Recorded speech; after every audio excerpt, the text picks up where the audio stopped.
আমরা পৌঁছে গেলাম কাপ্তাই। এই মুহূর্তে আছি প্যানোরামা ঝুম রেস্তোরাঁর পাশের লেকটিতে। তো দেখতেই পাচ্ছেন লেক দেখা যাচ্ছে, আর কিছু মানুষ মাছ ধরছে।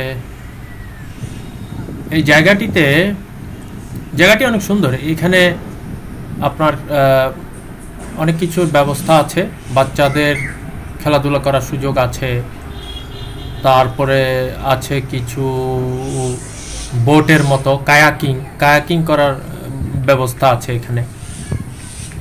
তো কাপ্তাই আসতে খুব বেশি ঝামেলা হয়নি। আপনি চট্টগ্রাম শহর থেকে দুইটি উপায়ে কাপ্তাই আসতে পারেন, বাসে করে আসতে পারেন বা মাইক্রোবাসে চড়েও আসতে পারেন। তো আমরা একটি মাইক্রোবাসে করে সকাল 10টার দিকে রওনা দিয়েছি, খুব বেশিক্ষণ লাগেনি। দিনেই সম্ভবত ফেরত যেতে পারবো।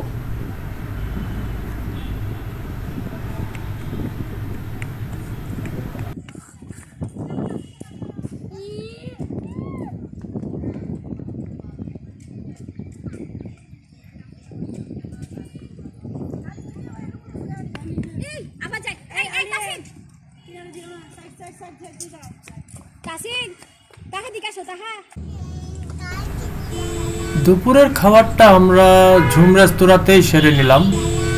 তো খাবারের পরে মাইক্রোবাসে আবার উঠে বসলাম। এখন গন্তব্য হচ্ছে লেক প্যারাডাইস।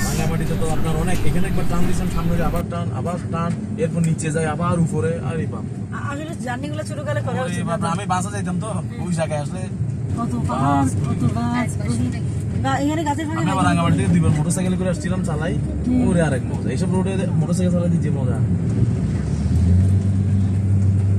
কিনতে বাজে রাঙ্গামাটির মতো। হ্যাঁ, এই রুটের মধ্যে। এখন কিন্তু আমরা নিচের থেকে অনেক উপরে, আমরা পুরো পাহাড়ের প্রায় 50 ফুট উপরে। এই যে আমরা যে ইয়ে আছে যে এটা আরো সামনে দেখি, আপু ধরো না, এটা দোল এগুলো চাপ দিলে সমস্যা আছে। কি হবে জানো? আর একদম করে কি করবা, সমস্যা না।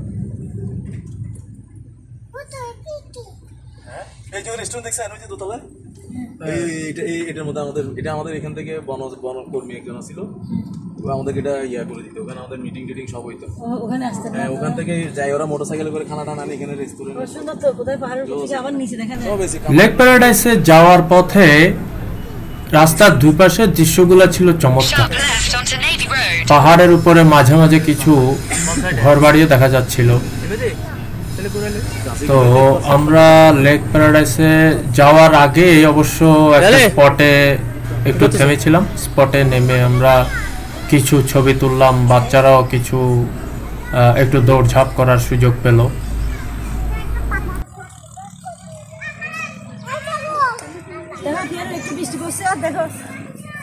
ধোঁয়া ধোঁয়া হয়ে উঠতেছে, দেখছো? মেঘলা মেঘলা দেখো, এদিকে রোদে কি ওই পাহাড়টা পুরো মেঘলা মেঘলা, দেখছো তুমি? আজ আমাকে বলছি না, একটু বৃষ্টি দেয়, বেশি বৃষ্টি হলে পুরো মেঘ নেমে যায়। ওই পারে কি মানুষ এই পার থেকে ওই পারে যাচ্ছে, ওই পারে মানে বসতি আছে।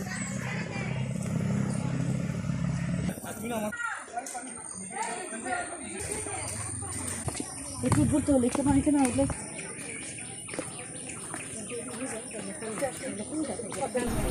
চলে আসলাম লেক প্যারাডাইসে।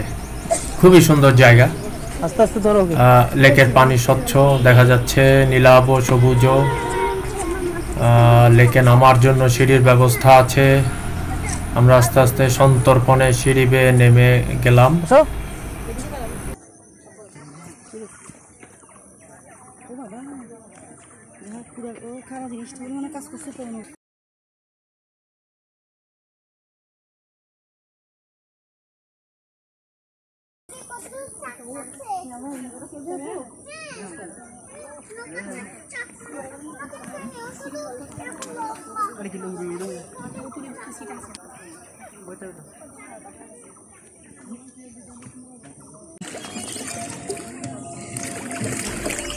হ্রদের পানি বেশ ঠান্ডা ছিল। আমরা একটি বোট ভাড়া করে আধা ঘন্টার মতো চালালাম। এই বোট চালানোর অভিজ্ঞতাটা খুব মজার ছিল। ওই যে ওটা তো সুন্দর লাগছে হয়েছে না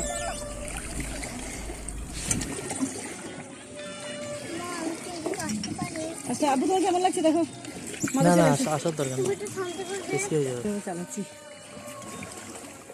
এর ওদিকে যাই ওই কোনারে যাও পুরো